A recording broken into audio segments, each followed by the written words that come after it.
Hoje nós iremos tratar de transtornos psíquicos que levam aos conflitos e causam, na maioria das vezes, os divórcios. Estamos aqui com a doutora Rejane, psicóloga, psicanalista. Estamos também aqui com a doutora Alexandra Clara, especialista em direito de família. E vamos tratar de um assunto muito importante, porque é o que vem ao nosso consultório com frequência, né? Sim.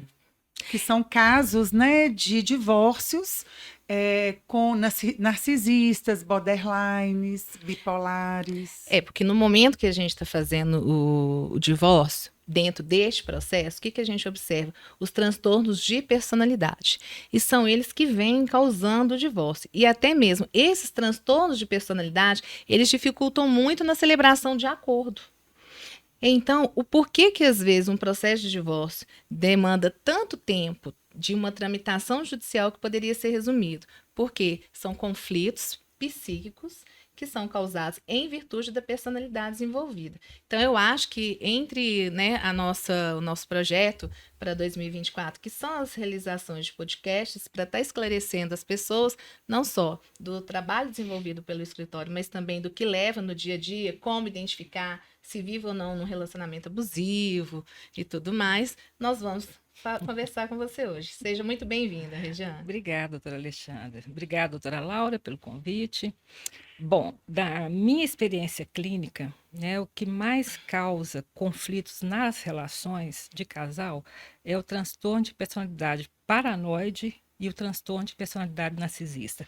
Por isso, essa dificuldade de fazer acordos. Então, vamos lá. Primeiro, Rejane, como é, então, um divórcio com um narcisista? Primeiro, vamos definir quais são, assim, como identificar um perfil narcisista na pessoa. Então, vamos começar. Então, como é o namoro com o narcisista? Isso, é o primeiro passo. Como identificar? Como identificar? Muitas vezes as pessoas pensam que o narcisista ele vai chegar falando da grandiosidade dele. Não, tem narcisista que é sutil, né? Mas ele tem uma urgência de ter um self, um eu muito grandioso. Então, quando você encontra um narcisista, o seu eu também fica grandioso. Porque ele tem um funcionamento que é de idealização. Então, vamos supor, tem mulheres narcisistas e homens narcisistas, tá? Então, vamos supor que um homem narcisista encontrou com uma mulher de outra estrutura psíquica, tá? Uma mulher mais passiva. Então, ele vai idealizá-la. Ele vai colocá-la num pedestal. E por que ele faz isso? Porque ele empresta essa grandiosidade dele a outra pessoa, para ela ser incorporada no eu dele. Então, vamos supor que eles casaram, né? Ele idealizou muita mulher, ela se sentiu muito bem, porque, né, teve a autoestima reforçada, mas de repente... Tem a validação, então, no caso, fica sempre validar. Quando isso quebra, porque é automático, né? A idealização vem em sequência à desvalorização, essa mulher cai. E aí porque, ela não verdade, vale mais nada. Ela não consegue se manter nesse lugar porque ela não é narcisista. Não, porque é impossível. Porque, na realidade, o narcisista, a gente tem a impressão, se você vê os coaches narcisistas, né, que tem assim uma persuasão, um eu grandioso, eles são fortes, são capazes, né? Enquanto casal de coach, então, é maravilhoso, né? Você vê aquilo ali, você fica impressionado. Muitas vezes, né, esse narcisismo que aparece, essa autoestima elevada, ela está encobrindo uma ausência radical de amor próprio. Entendeu? Então, a criança... Já identificamos vários, assim. Vários casos. Como é que forma o narcisista? Né? Principalmente entre coaches, tá? Eu só vi alguns, não conheço pessoalmente, né? Só vi por vídeos. Mas o narcisista, na realidade, ele tem uma falta de amor próprio radical, porque ele não teve esse reconhecimento na infância. Então, ele cria um falso eu grandioso. Então, a urgência dele é preservar esse eu. Então, o que ele tem muito medo no caso do divórcio? De ser humilhado, de ser envergonhado. Ele não está sofrendo tanto por causa do abandono, do pedido de divórcio, porque o outro vai embora. Né? Não, igual... Né, os neuróticos fazem, sofrem. A questão é a imagem dele. A questão é a imagem dele. Então, a separação vai ser um inferno. Ele não vai facilitar, porque ele vai se vingar daquela mulher que ele idealizou e depois ela caiu. ela foi desqualificada. Ou vice-versa, né? A mulher também pode entrar nessa posição. Porque o mecanismo de defesa do narcisista é a idealização, a A desqualificação pessoa e essa narcisista, grandiosidade do eu, né? E ele tem uma inveja primitiva também, sabe? Assim, o que move o narcisista também é a inveja. Então, Olha, quando o isso é outro vai interessante, embora, essa questão da observado. inveja também. Não porque sabia. a inveja- inveja gera uma competição, não gera? Ou não? no caso do narcisista, gera uma ameaça. Ele sente a inveja, ele quer destruir aquele objeto que ele Ele inveja. se sente ameaçado. E se for a ex-mulher e o ex-marido, né, ele vai fazer de tudo para Para destruir. destruir. Então, toda pessoa narcisista, ela acaba sendo invejosa. Sim, a inveja é primitiva. E quando junta dois narcisistas, são duas invejas primitivas. Né? Então, aí E- que não resolve mesmo esse E conflito. ele não tem remorso, E ou a- ela não tem remorso, né? E há Regina? possibilidade... Nenhum, porque a preocupação não tem sentimento de culpa, né? Fala assim, não aparece o sentimento de culpa. Como isso quando está no funcionamento mais psicótico, né, doutora Laura? Porque você tem um funcionamento com a organização psicótica do narcisista e um funcionamento com a organização neurótica. Com o divórcio, ele pode estar até funcionando aqui, com defesas mais Dá uma amadurecidas. diferença para gente, Rejane, do funcionamento neurótico e Do psicótico. psicótico, na psicose, nessa organização psicótica, você usa defesas primitivas de bebezinho. Por exemplo, nós passamos pelo narcisismo, né, no desenvolvimento da nossa personalidade, que é aquela fase em que, por volta assim, dos 8 meses, você vê isso muito bonitinho no bebê, né? Assim, o eu é grandioso, tudo gira em torno dele. No princípio, Até que está começando a andar, chama mais atenção. quando começando a andar, aí ele já está começando a ter um eu já começou a diferenciar um pouquinho ele da mãe. Antes ele é emboladinho com a mãe, então o mundo gira em torno dele. Então ele vive como uma majestade. Esse é o narcisismo primário. Então os mecanismos de defesa, o que são mecanismos de defesa? A emoção é ruim, eu sinto uma angústia muito grande, aí eu vou erguer um mecanismo de defesa para lidar com essa angústia. Então, na organização psicótica, você vai usar mecanismos de defesas primitivos.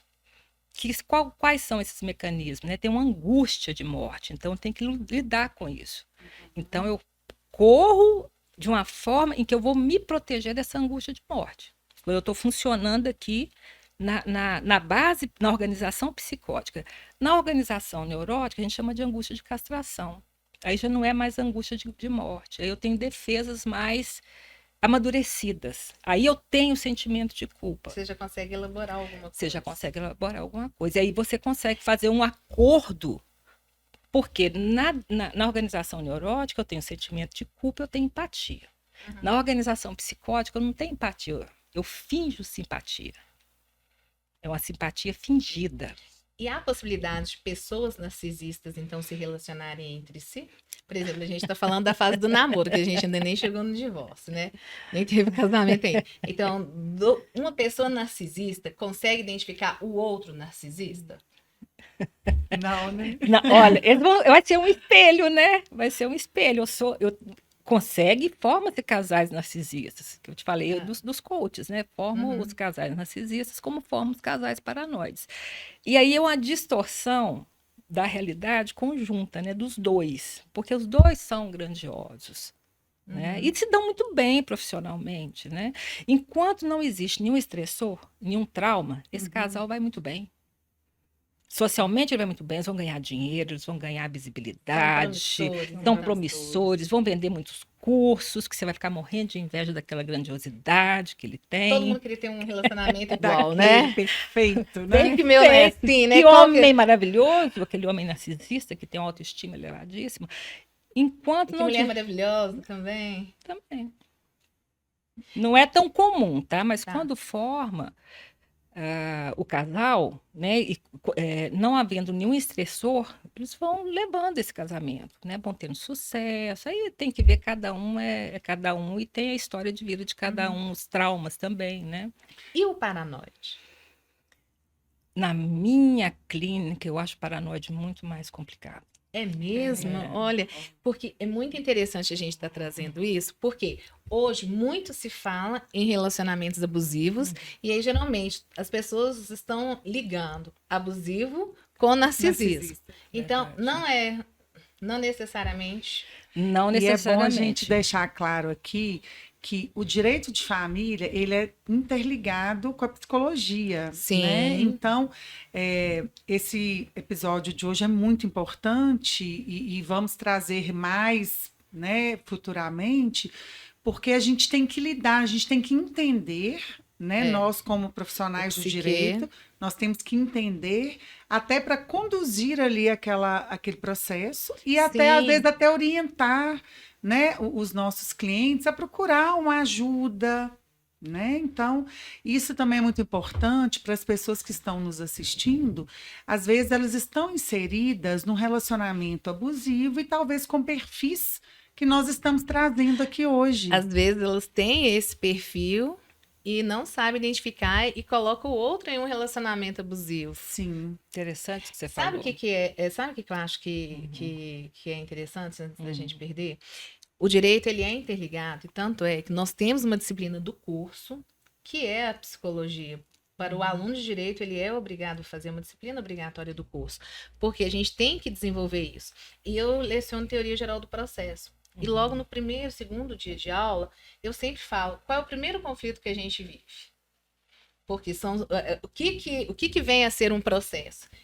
São resoluções de conflitos. Qual é o primeiro conflito que a gente Com a vive? mãe. Aí todo mundo, eu falei, não, o primeiro conflito que a gente vive é com a gente mesmo. Você tem vários conflitos internos que você não consegue Com a sua exteriorizar. mãe e seu pai internalizado. Exatamente. É. Então, que se você é uma pessoa bem resolvida, então você não consegue processar. Então, é muito importante a gente estar tratando disso. Com certeza. Então, vamos voltar aqui esse ponto, que eu acho que é importante a gente demonstrar, porque geralmente as pessoas estão nesse podcast em casa, às vezes são abusadores e não têm essa consciência. Então, vamos estabelecer, sim, o ponto. Você falou que o paranoide, dentro lá da sua clínica, você acha que é o ponto mais, assim, delicado. Por quê?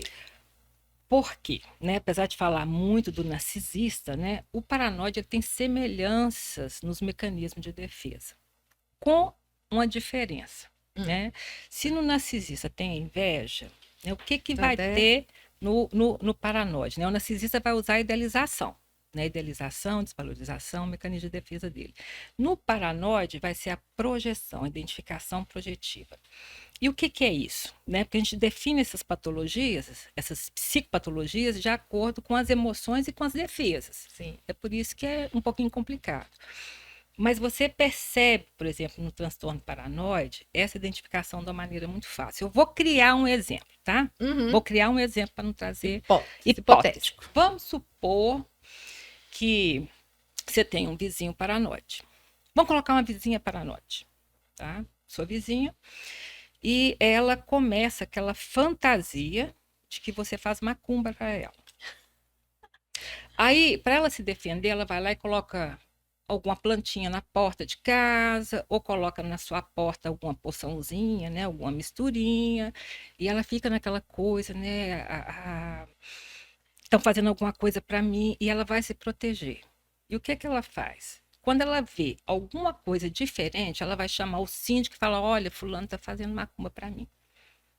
Aí o fulano vai ficar muito bravo, porque ele está sendo acusado injustamente de algo que ele não fez. E vai acabar agredindo essa pessoa. Vai na casa dele e vai falar, olha, como é que você fala que eu estou fazendo macumba para você? É um absurdo você falar isso. Aí sim, ela vai ver o outro completamente desorganizado e desregulado. Aí ela pensa, nossa, eu não falei que ele era mau? Como ele falou comigo, isso é identificação projetiva. Eu coloco aquilo que é ruim em mim no outro. Rejane, então agora estou assustadíssima, porque esse tipo paranoide a gente lida sempre. Todos os dias. Diariamente. Só Agora, que ninguém sabe. Agora eu fiquei Depende assustada. também, tem grau, não tem? Tem grau. Tem, É isso que eu ia falar, tem grau. Tem grau. É. Porque falar de vizinho... Estou falando de vizinho para não falar de mulher, de Sim. marido, né? Então, tem grau. Tem leve, moderado e grave.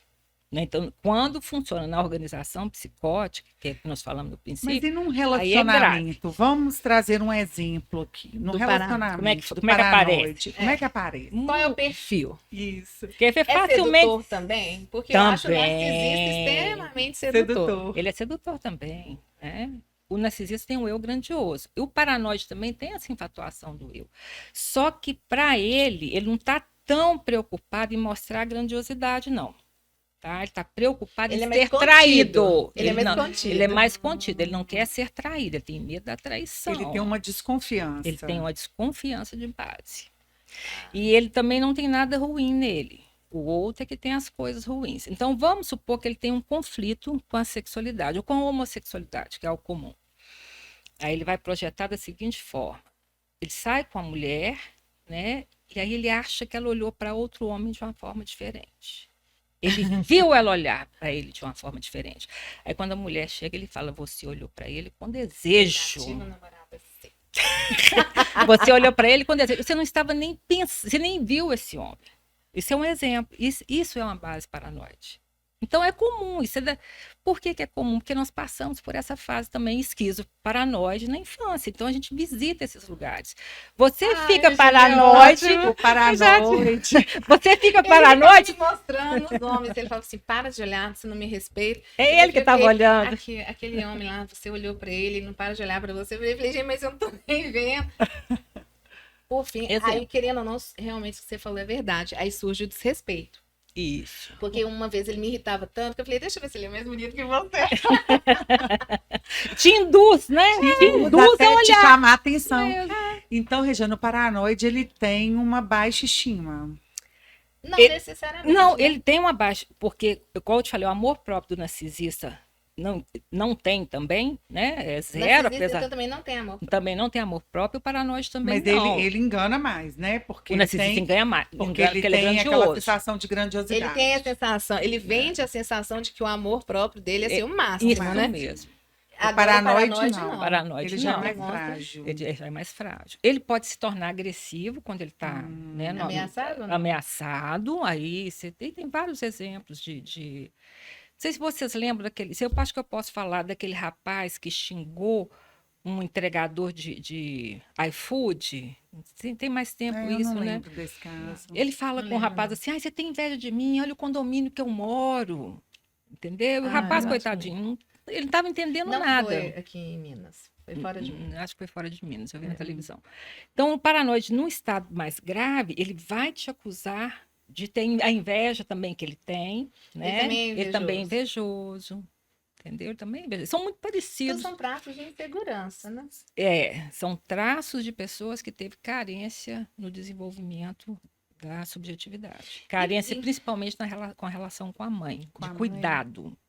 Sabe? A criança precisa do reconhecimento de um olhar, né, da mãe aprovando ela. E como que é isso, esse olhar da mãe? Que começa, então, na primeira infância, segunda infância, como que faz? Te dar um exemplo. Você está lá trabalhando ou vendo, né, agora no celular, alguma notícia, e chega uma criança pequenininha, de seus 3 aninhos, com um desenho que ela fez, uma bolinha, uma coisinha boba, né? Ela fala assim, aqui, mamãe, que eu fiz para você. Aí você fala assim, não, depois eu vejo isso. Não dá a menor importância. Mas tem que ser uma repetição. É claro que se você fizer isso uma vez, não vai ter tanto significado. Né? Então, a mãe está ali do lado, mas ela não está dando valor. Ela está olhando outras coisas. Então, aquele olhar amoroso de reconhecimento do outro não acontece. Aí, o que acontece? A criança não sente esse amor. Aí, ela cria um falso eu para agradar o outro. Ô, Regiane, você já tem muito tempo que atua profissionalmente. Você acha que esse número de narcisistas, paranoides, eles estão dessas novas gerações? Ou isso sempre existiu? Sempre existiu, mas eu acho que com a mudança da sociedade, né, assim, Sim, tem os aumentado valores, muito, né? A sociedade ela é muito narcisista, né? Muito voltada por narcisismo. Sim. Então, isso influencia, sim. Claro que influencia. Principalmente nessa questão assim, do consumo. Isso. E do eu dou conta, eu tenho que dar conta de tudo. O que você acha que agora né? vem uma outra Sim. coisa? O que você acha? E as redes sociais É isso que eu ia falar. também, Qual a né, importância gente? das redes sociais em razão disso? Para destruir a autoestima ou para elevar a autoestima? Os dois. O que significa? Olha, se você não tiver um narcisismo de base, equilibrado, você nem vai poder ter rede social. Entendeu? Por quê? Porque vai ter haters que vão te Vai atacar te se dar uma você angústia, aparecer, né? De vai ver te ali dar uma uma realidade angústia. que às vezes você queria ter, né? E uma competição muito E uma grande. Que na realidade nas redes sociais também você mostra aquilo que você quer. Você não mostra a sua realidade vivenciada, né? Não, Você mostra mostra o que uma você ilusão. quer. Vamos supor masoquista, né? Que você vai colocar lá uma É. tragédia, né? O que aconteceu comigo de Mas horrível. eu tenho algumas pessoas que eu vejo que só postam Histérica. tragédia. Depende do perfil de personalidade. Agora vamos lá. Então, assim, dois perfis que a gente tem no momento de fazer o divórcio, que é complicado, são os narcisistas e os paranoicos. Eu não falei como é que é o divórcio. Né? E como que funciona a questão do divórcio? Divórcio, imagina, você casou com um anjo de luz, no caso do narcisismo, né? Você casou com uma pessoa maravilhosa, que te fortalece, que você se sente grande do lado dele. E na separação, você vai dar de cara com Lúcifer, porque ele vai ser o demônio. Ele não vai te deixar. Gente, isso não é durante a separação, não, é pro resto da vida. Ainda mais se tiver Ele, filhos em se comum. tiver filhos em comum, ele vai usar terceiros, ele vai usar a segunda Vai fazer mulher, alienação parental. vai fazer alienação parental. E vice-versa, a mulher também faz isso, né? Faz. Tem mulheres narcisistas Faz. também. Então, ela também faz isso. E, geralmente, o que é triste nesses casos é que é difícil o casamento de dois narcisistas, como nós falamos. O narcisista, geralmente, ele escolhe uma pessoa virtuosa. Entendeu? Para enriquecer o eu dele. Então, isso aí ele vai querer destruir na separação. Tem um reality. E ele Que a gente não usa- pode e ele falar. usa geralmente o quê? A violência moral, né, Alexandre? Esse reality é exatamente sobre isso, para você, assim, de escolhas de relacionamentos, tá certo? E você vê que o narcisista, ele escolheu, assim, e você não vê a pessoa. Então você escolhe, né, assim, às cegas. E aí, ele escolheu a mulher mais virtuosa em termos de religião, de valores e tudo, que se apaixona por ele. Então, isso que você falou do narcisista com a virtuosa, realmente. E é sempre assim, a pessoa que se entrega, que se dedica, tá todo mundo vendo ali, identificando, como a gente fala popularmente, a cara do golpe. E ela ali acreditando no que ele fala, que não é verdade, tudo. Isso demora anos. Isso é porque se ele vê. enxerga nessa virtude da outra pessoa uma idealização Isso, Laura. para ele? Isso. Ele enxerga. Isso não é consciente, tá? A maioria desses mecanismos a maioria não, os mecanismos de defesa são todos inconscientes. Você faz sem ter consciência daquilo. Mas, naturalmente, ele não tem que ter um eu grandioso. Sim. Ele não tem que brilhar como o sol. Tem. Então, ele não vai escolher uma pessoa Que não seja desqualificada, virtuosa. que não seja virtuosa. Ele vai escolher uma mulher que tenha uma profissão, que seja virtuosa, que vai acrescentar ao eu dele essa grandiosidade. Agora, você imagina se essa mulher pede divórcio. Ela está Agora- rompendo com a imagem dele. Então, ele vai destruí-la. É por isso que ele não está preocupado no que ela vai sofrer ou que os filhos vão sofrer. Ele está preocupado em manter a imagem dele. E a mulher Rejane, também, um narcisista, outro mesma tipo de coisa. transtorno de personalidade que a gente às vezes não vê com tanta frequência, mas eu acho importante você nos explicar e também para as pessoas que estão nos ouvindo sobre o borderline. É comum também o borderline ou tem vários tipos de graus, né, assim, do borderline? Mesma coisa. Tudo tem leve, moderado e grave. E grave. Né? São as psicopatologias. Você vai do funcionamento, vamos colocar assim, normal do borderline até um funcionamento grave. Né? Mas o borderline ele tem a angústia de separação. Ele tem uma angústia, vamos falar assim, já mais elaborada do que essa angústia de morte, né? Que eu falei da organização psicótica. Né? A angústia é diferente. Então, ele vai funcionar da seguinte forma. 880. Né? Ou ele ama demais, ou odeia demais. Tem uma agressividade, né? No borderline ele tem uma agressividade. De repente você está... Mas a agressividade em que ponto? Mesmo de Na violência relação... física ou não? De um controle? Não, de explosão das emoções. Então, tá. né, assim, você está tudo bem, e de repente algo... É aquele que a gente fala assim, nossa, fulano é É explosivo. isso. É o explosivo. É de difícil convivência também. Aí, normalmente, o border também se associa a uma pessoa mais passiva, porque tem que ter paciência, né? Para lidar com essas E o emoções, isso é muito borderline, ele tem uma rápido. desconfiança também, não tem? Não. Ele não tem um ciúme Tem excessivo? ciúmes por causa da angústia da separação. Tem. Então, Ah, então, todos mas vão esse ter a angústia ciúmes da não é separação. porque ele está... Ele não Ele quer tem- ficar é só. ele não quer É ficar o medo só. de ficar Ah, só. ele não está desconfiando que o outro está traindo ele. Não, ele pode desconfiar. Aliás, o medo da traição, né, ele é comum a todos nós, né? Sim. Ninguém quer É ser o inerente ao terceiro ser humano. excluído, Sim, né? sim. Então, o É a border questão da tem rejeição, no caso. isso. Né? Ele tem sim esses ciúmes, porque ele morre de medo da separação. Tem pavor da separação. Porque é um eu tão frágil que precisa do outro. É mais uma fragilidade, sabe? Assim, vamos dizer, das defesas, do super-eu. É quase uma coisa assim, mais infantil mesmo. E a fase borderline, nós também passamos por ela. Se você encontrar alguma suspeita que o outro vai embora e você ainda gosta daquela pessoa, você vai funcionar de uma maneira meio paranoide, meio borderline, sabe? É isso que eu ia perguntar.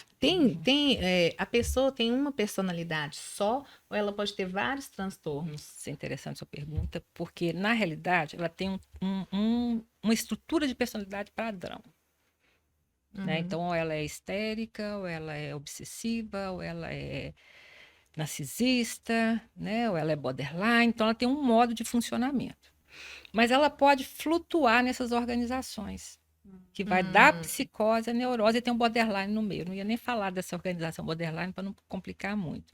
Mas então a pessoa que tem toque está no campo da neurose. Defesas mais maduras, né? A pessoa tem sentimento de culpa, tem empatia, fica fácil resolver os conflitos, é muito mais fácil. Por quê? Porque não tem a distorção da realidade. No narcisista, no paranoide, tem a distorção da realidade, por isso vocês não São conseguem. extremos, né? Mas você pode funcionar nessa organização neurótica, nessa organização borderline ou nessa organização psicótica.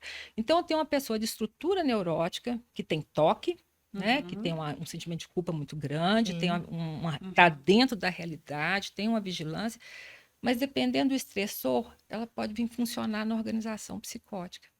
Entendeu?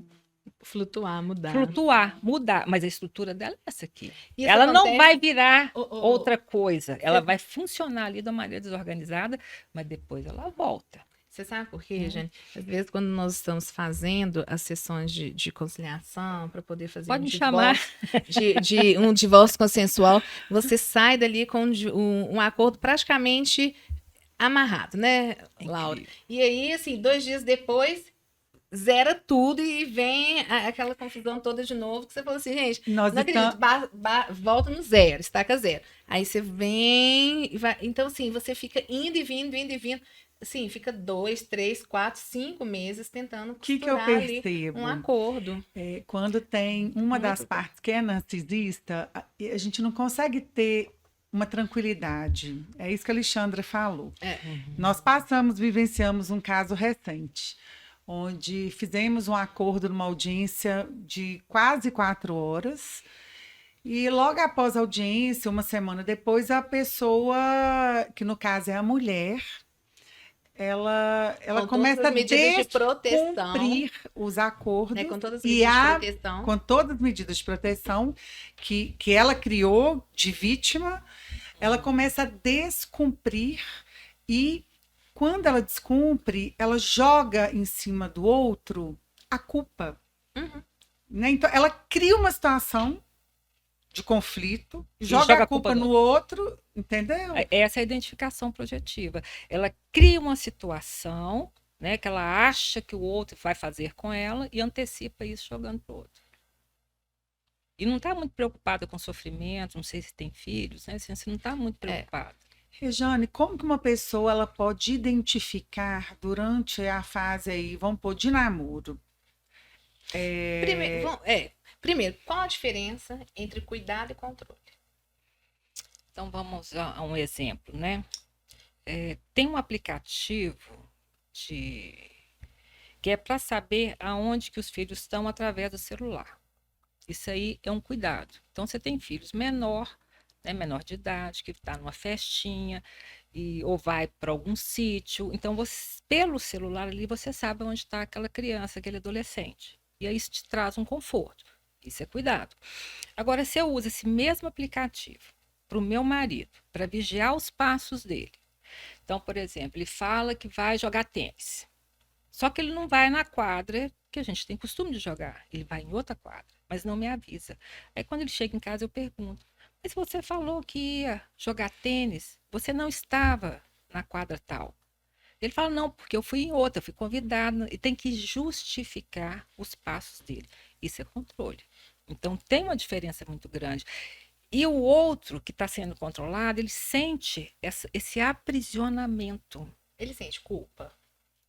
Quem está controlando? Não, o que é controlado às vezes? Sente, porque ele pode achar, aí é complicado, mas ele pode achar que a culpa é dele, que ele não. Então, se for um paranoide do lado de cá, né, que está fazendo essa identificação projetiva, você vai ficar o tempo todo querendo comprovar que você é fiel, que você não vai trair, mas não adianta. Que você nunca fez nada para merecer Não aquilo, adianta, né? não adianta. Aí você pode desconfiar, falar: não, aí tem um transtorno paranoide, porque eu sou fiel, não fiz nada errado, não traí ninguém. Você quer ver um exemplo? Você casou com um exemplo de paranoide. Você está lá, casou direitinho, bonitinho, ele vai e resolve trazer de volta um ex-namorado que você teve há 15 anos atrás. Que por um acaso você passou e ele viu a pessoa na rua, aí ele traz de volta, aí ele começa a te perguntar: mas você encontrou com fulano de tal? O que você sentiu? Você ainda gosta dele? O que Foi você... tenso? O que Coisa que você não significou? está nem Por lembrando. que você terminou? Ou então ele acha uma foto que você tirou há 20 anos atrás, na sua adolescência, entendeu? E que é natural a gente guardar. Que é nós, né, natural todo você mundo- guardar, aí vem aquela desconfiança. Não. Então, tudo você falou uma coisa interessante, porque a vítima do paranoide, ela fica justificando, né, que E ela ela acaba é se sentindo fiel. culpada, né? E ela não, e ela vai ficando cada vez mais aprisionada ali. E Porque sempre é muito. Eu falo assim: as coisas não vêm prontas, assim, destacadas. Elas é subliminar, né? Mas onde é Não, que você foi? você sabe O que você estava fazendo? E a violência geralmente praticada, gente, ela é muito. Ela está descrita na Lei Maria da Penha, né? Que é a Sim, violência psicológica e a moral. Psicológica, né? Psicológica e moral. É. Mas sabe o que eu acho que é o mais importante? Às vezes é como o outro vê. Sabe, Regiane, eu fiz essa pergunta, eu vou te contar um exemplo. Aconteceu comigo. Eu tinha um namorado, né, uma época, e aí eu falei: o que você gosta de comer? Aí a gente fala: eu gosto disso, isso, isso. Aí a primeira vez a gente saiu para jantar, aí ele virou e falou assim: eu vou querer isso, isso, para ela, isso, isso. Ele escolheu por você. Escolheu por mim.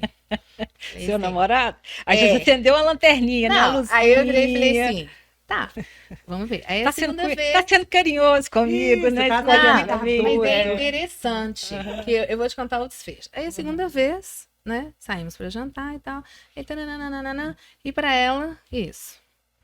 Porque eu gosto assim, à noite, geralmente, assim, um peixe, salmão, né, tilápia e tal. Aí eu falei: tá. Aí da terceira vez, eu falei assim: é hoje que eu vejo. Aí ele virou e falou, eu falei assim: não vou querer isso não. Hoje eu quero uma picanha. Ele virou e fez assim: o quê? Ele não gostou de ser contrariado. Uhum, Abusivo. uhum. Ele estava exercendo, assim, Um controle. né, um controle ali.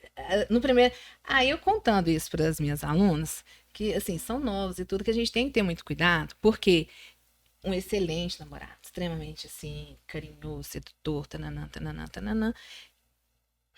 Mas aí eu não sei qual que é o Controlador. perfil dele, se é narcisista, o que que é, né?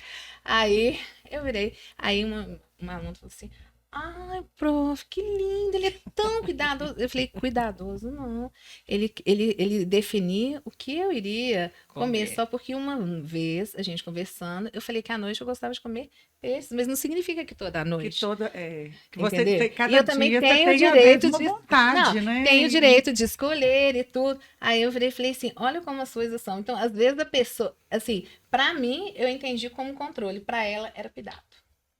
Mas você entendeu que era controle quando foi da terceira vez. Não, E é isso desde a mesmo. primeira acendeu a É? lanterninha. Ah, tá. Não, desde a primeira eu falei assim, não, desde a primeira eu falei Você assim, eu quis já não testar, gostei. Eu né? falei assim, vou dar, vamos ver a segunda vez se isso foi só. Aí a segunda vez eu falei, tá. Falei assim, da terceira eu vou contrariar pra ver. Significa que você não é uma pessoa passiva, viu, doutora Alexandra? Não, eu acho que Não, não e tem um, forma alguma. e tem um narcisismo equilibrado, porque uma pessoa que é passiva, dependente, ela vai falar, ai, que maravilha, ele escolheu para mim.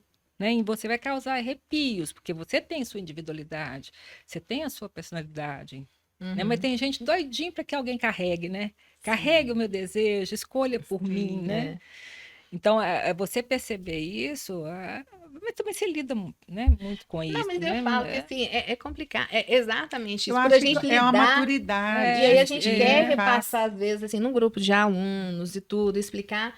E você vê que é o seguinte, as pessoas vivem e não. Eu tive casos assim de pessoas muito próximas a mim, está vivendo relacionamentos assim com Abusivos. narcisistas, e aí eu fico dando exemplos fictícios, dando exemplo da realidade que ela estava vivendo, para ver se ela identificava ali e não entendia. Não, porque tem uma alienação.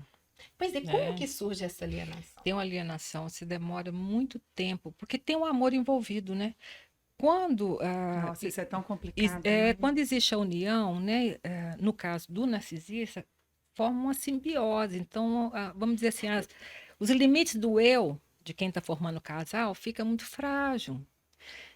Tem uma. Porque o narcisista, ele precisa de alguém que Não posso- dependa dele.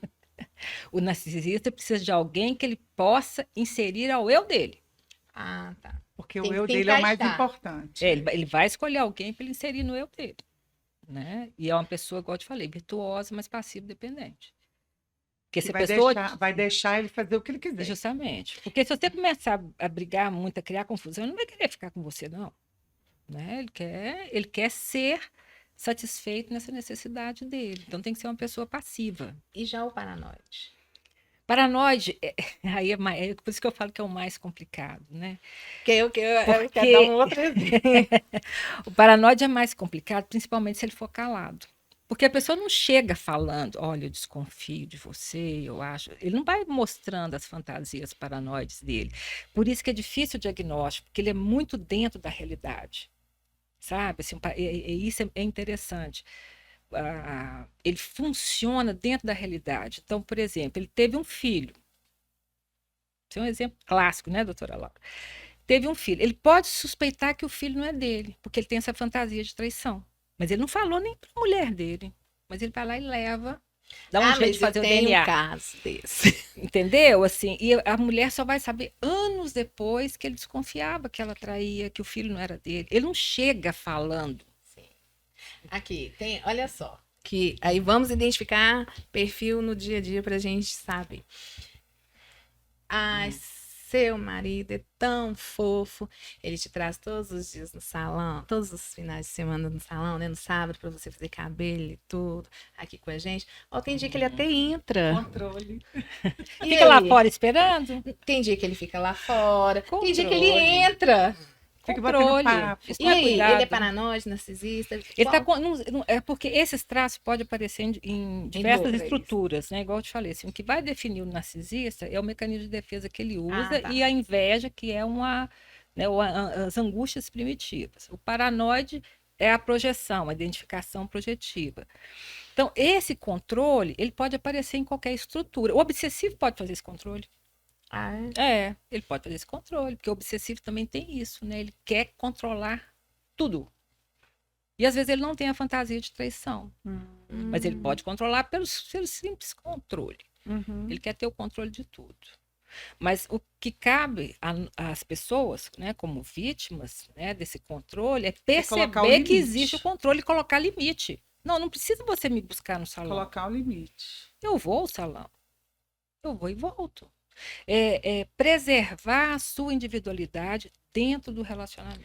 Principalmente na esfera psíquica. Na esfera né? psíquica. Porque independente, doutora Alexandra, de ser paranoide, narcisista, obsessivo, né?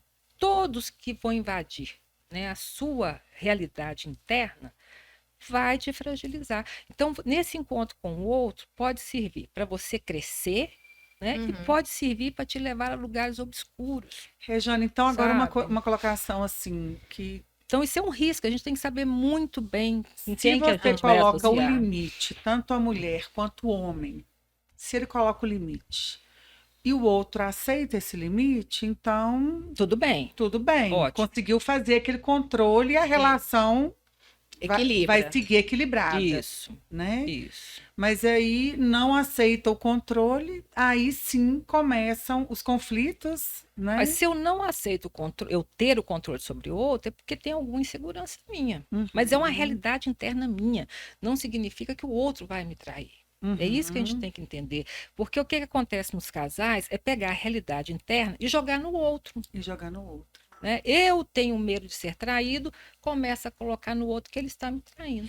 Ô, Eugênia, essa questão é tão séria. Uma vez eu estava dando aula de pós-graduação e eu sou uma professora com um furor pedagógico, como eles falam. A aula termina 22h30, eu já estava dando 22h45 e eu lá, falando, né? Aí, de repente, eu só vi a menina pegando e fazendo selfie comigo. Eu falei, gente, que é isso? Aí ela falou assim, não, professora, porque meu namorado quer saber onde que eu tô até agora. Eu falei que tava em aula. Meu Deus. E ele não acreditou. Aí eu virei, sou muito espontânea. Você sabe, né?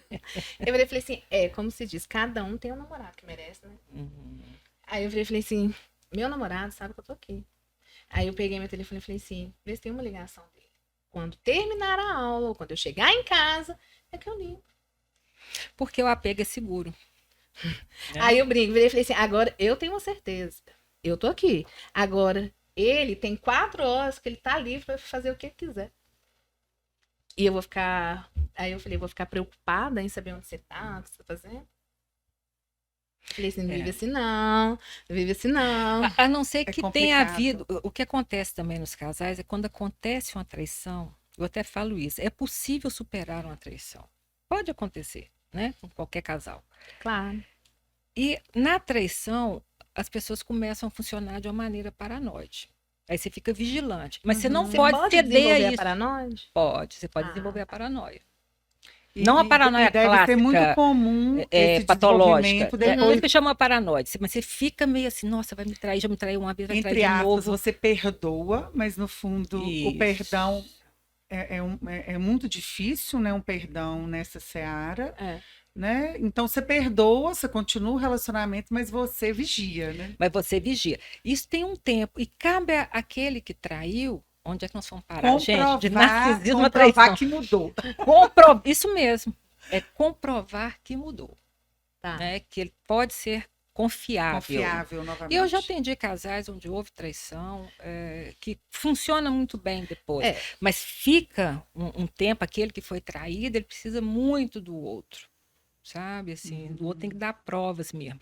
Mas depois passa. Agora, a pessoa com transtorno paranoide, por mais que você dê provas, Ela não vai, passa, nunca, Você nunca. nem precisa trair, que ela vai. Aliás, você não precisa trair. Então, aí agora vamos lá, né? Como fazer? Como nós, advogados, vamos identificar as pessoas no momento que chegam lá para aquela consulta ali, o casal, para a gente fazer o divórcio, identificar o perfil, os Ou então, transtornos às ali vezes, existentes. até mesmo um cliente que nos procura, né? Que às vezes ele tem o transtorno ou ela tem o transtorno. Verdade. Primeira coisa é como é que essa pessoa se apresenta. O que você sente com a presença dela? Você se sente ameaçado? Você se sente tranquilo? Por exemplo, o paranoide, a gente sente um pouquinho de medo, né? Quando ele está muito desorganizado. Ele chega com uma certa ameaça, né? O obsessivo, você pode pensar assim também, em controle. Então, tem uns comportamentos que são típicos de determinada estrutura. Vocês também não vão fazer diagnóstico diferencial. O que vocês estão preocupadas é ver se existe alguma psicopatologia que está interferindo ali naquele processo, não é isso? Então, a primeira coisa é o que essa pessoa te causa. Né? Ele se apresenta de uma maneira grandiosa, se apresenta com controle onipotente, se apresenta... Ou muito frágil, deprimido. Acontece também, né? Muito vítima. Não, vitimização é para as mulheres, né? Os homens não se apresentam. Tá tendo muito. Tá tendo? Muito. Então tá. Então você apresenta. Porque eu falo assim, no casal não existe mocinho nem bandido, né? Não. Não. Então tem Em relacionamento. né? não existe, mas tem ali uma configuração do casal.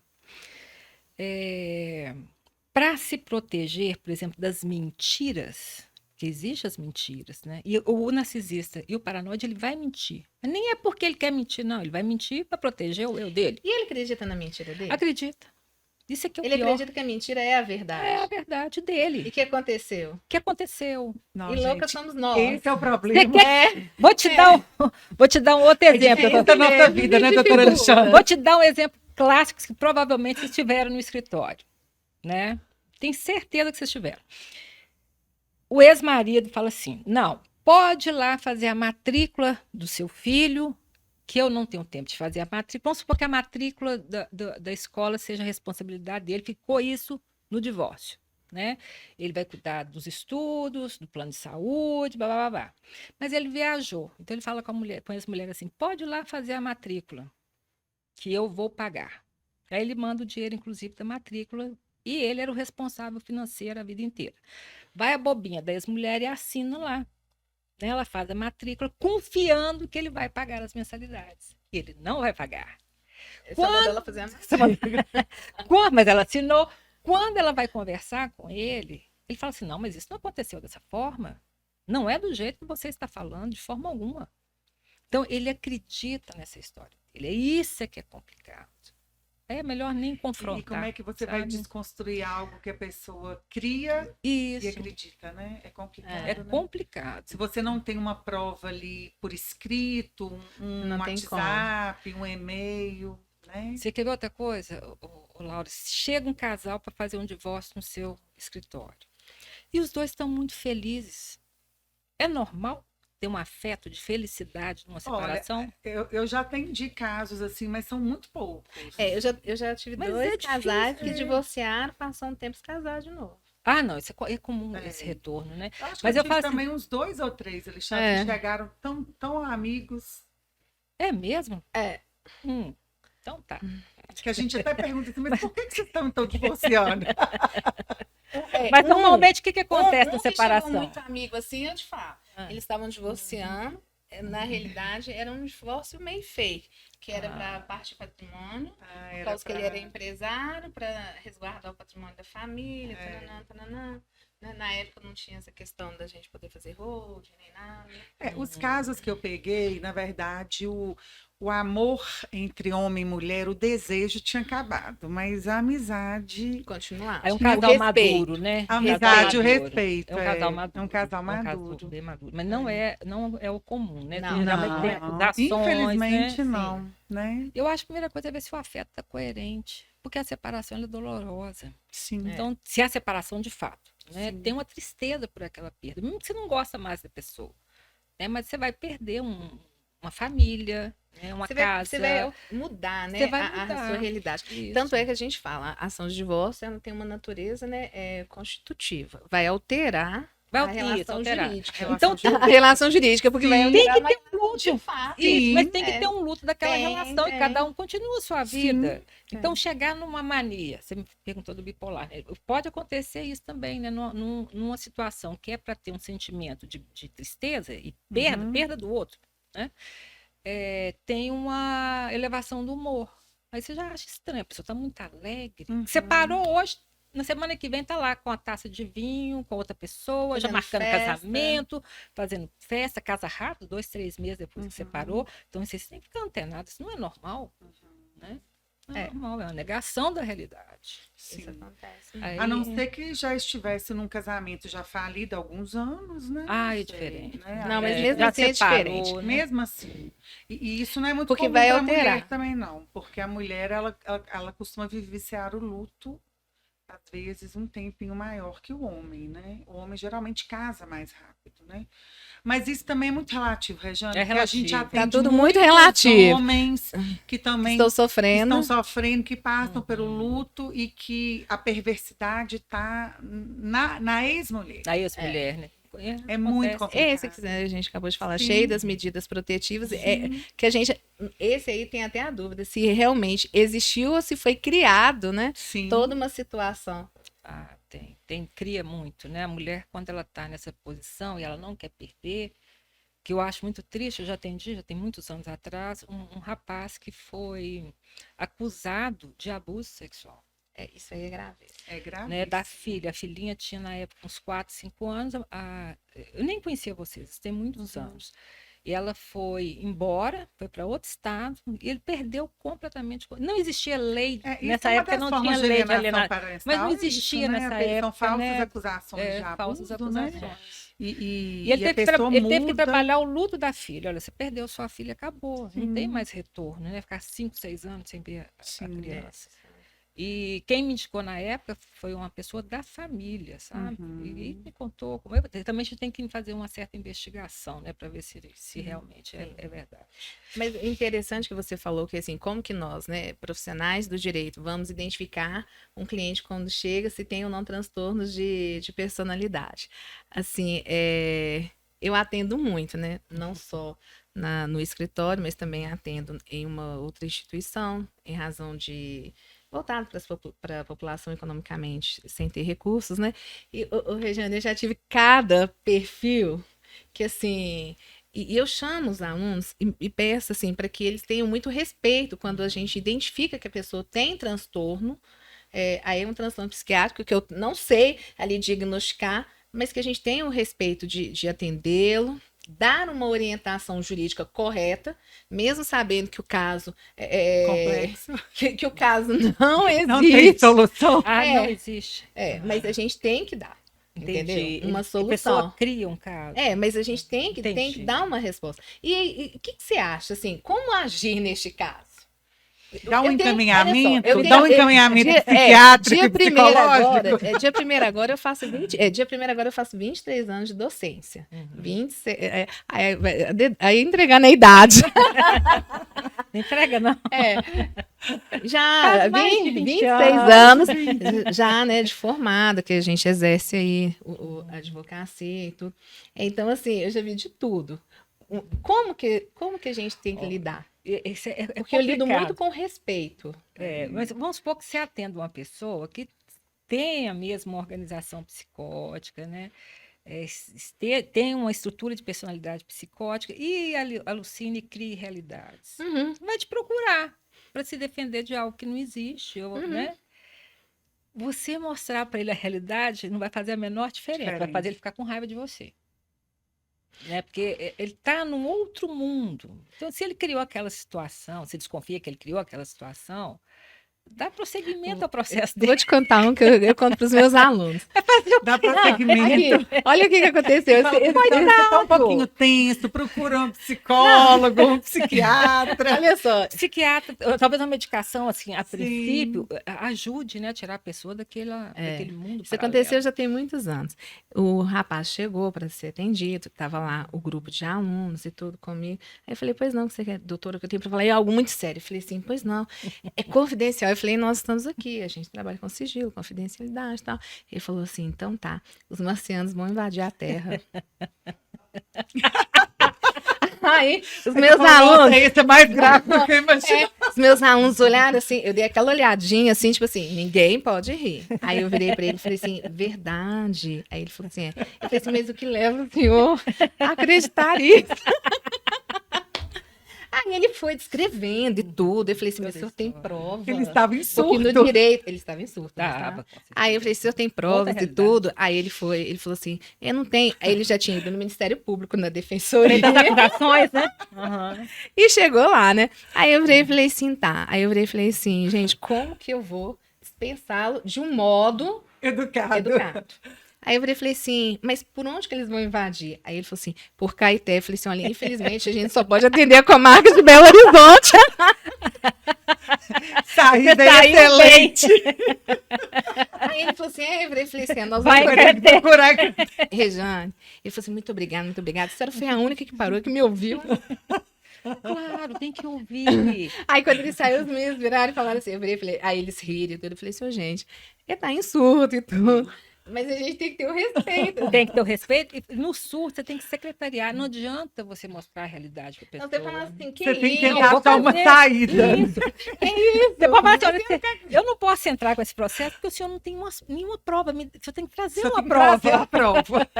que os marcianos vão invadir. Mas você não pode falar com ele, olha, você está vivendo uma outra realidade, não é assim? Você Porque está em não surto. adianta. Posso. Agora, eu já tive casos. Mas legal o assim, respeito que você teve é. por ele, né? de Já tive encaminhar pra outros que Caeté. assim, já tive outros que o transtorno era muito mais assim, que ele Agressivo, né? e ele foi falando e tal. Aí eu virei e falei assim, pronto. Cheguei, expliquei e tal. Não. Aí ele falou assim, ah, tá. Eu virei e falei, olha, então, seu caso, infelizmente, ele não demanda nenhuma medida judicial. Não tem jeito, né? Aí ele olhou assim, eu virei e falei, não demanda. Ele falou assim, o que a senhora me recomenda? Eu falei assim, a nossa instituição, ela tem diversas clínicas de atendimento, igual nós estamos Dentre elas, aqui, psicológica. dentre elas. Aí eu falei, Rejane. Aí ele virou e olhou assim pra mim, ele levou um susto. Eu virei e falei assim, porque vocês têm que trabalhar é um conflito familiar. Taquei logo um conflito familiar para ele, mas não era. Ele tinha. Então, ele desenvolvia na cabeça dele conflitos que não existiam. Entendi. Entendeu? Ela dá PUC esse atendimento, né? Uhum. Rejane, e quem se identifica numa situação de abuso, de violência, por estar talvez lidando com alguém com um transtorno desse, né? Que vamos supor que essa pessoa conseguiu sair do relacionamento. O que ela tem que fazer para ela não repetir os padrões, né? Para não escolher outro, Para não paranoide. escolher outro, Outro ou ele não narcisista. escolher outra, Ou né? ele não escolher outra, né? É complicado, né? Primeira coisa, né? A pessoa tem que investir, que eu falo assim, e daí tá uma indicação realmente para psicoterapia, né? Porque você sai do relacionamento, da separação, com o eu muito fragilizado. Então, pode ser que a primeira pessoa que você encontre, você já queira ficar. Porque está tão fragilizado, foi tão machucado ou machucada, que rapidamente quer encontrar outra pessoa para sanar essa angústia. E talvez o mais importante seja a pessoa se curar, fazer o luto mesmo dessa relação, revendo tudo o que aconteceu, né? O que era dele, o que era dela. É Né? importante curar as feridas internas. Curar as feridas internas. Muitas coisas são colocadas, né, como sendo suas e na realidade não são. Desistir do pedido de desculpas, que não vai acontecer. Né? Às vezes isso acontece muito, né? Aquele que foi ferido, esperar o reconhecimento do ex ou da ex, né, as maldades que fez, né, com a pessoa. Não vai acontecer. Não vai arrepender. Ou deu um prejuízo financeiro, porque fica aquela expectativa de que o outro vai ter aquele sentimento de culpa. Às vezes tem uma mágoa, né? Ele não me pediu desculpa, ou ela não me pediu desculpa. Isso. Aí fica remoendo aquilo, ligar. Então desista disso, que não siga vai a haver vida. Não vai ver esse pedido de desculpas. O narcisismo e o paranoide tem cura? Pode melhorar. Né? Em qual sentido? Você pode trabalhar esses mecanismos de defesas, né, primitivos, e tentar amadurecer esses mecanismos através de uma relação paciente, psicoterapeuta, reparadora. Porque está lá na infância. Né? No casamento vai aparecer tudo isso que você aprendeu na relação amorosa com seus pais, irmãos. Né? Você atua isso nas relações. E a conversa foi tão boa, né, gente? Que passou rápido, tá acabando. Já. E Ai, que assim, pena. o que você poderia, então, deixar de recado, Rejane, para as pessoas, assim?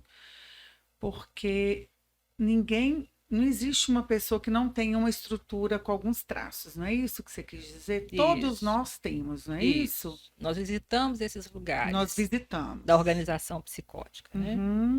E demonstrar também a importância dos pais, da função, do papel de cada um. Nossa, é importantíssimo. Né? Assim, a relação Na primeira da infância mãe, é primeira muito infância. importante, né? Primeiro pra ano de vida é importantíssimo ter essa mãe que cuida, sabe? Que valoriza a criança, né? Nas escolhas dela. Porque tem uma personalidade, às vezes o filho tem uma personalidade que você não aprecia muito. Né? Diferente de você, diferente do marido. Mas você tem que Mas são aceitar, traços né? dele. Né? Então, aceitar essas diferenças é importante. Porque aí se fica um adulto, se torna um adulto mais confiante, sem essas fragilidades, né, que vocês viram aí. E do sempre eu. buscar informação. muita Isso. leitura. Hoje tem muita, né, Sim. informação, né? E principalmente, você me falou assim, o que que você, né, É falaria? a sua mensagem. Tanto homens quanto mulheres, né, não se perder no amor, preservar, né, a sua identidade, aquilo que você gosta, e fazer uma negociação com o parceiro, com a parceira, mas não deixar ser abduzido, consumido pelo outro, achando que essa entrega total vai garantir a relação para o resto da E vida. uma felicidade. É. Não né? vai garantir. Né? Você vai se perder e o outro ainda não vai te querer. Doutora Regiane, muito obrigada. Eu que Foi agradeço o muito convite. bom, né? E em breve teremos o próximo, né, Ai, Laura? que Se bom. Deus quiser. Rejane, muito obrigada pela sua Obrigada a entrega vocês. e por ter esclarecido de forma tão objetiva, né? Essas questões que são tão sérias. Sim. São muitas questões. E até o próximo, Até o né? próximo, Deus que o direito de família com a psicologia tem várias interlocuções. É um e casamento bonito, é um casamento né? Eu também muito acho. bonito. E a gente ainda vai ter outros episódios, Vamos outros assuntos muito interessantes. Vamos sim. Tchauzinho. Tá? Um Tchau, beijinho, gente. Beijo, tchau. tchau.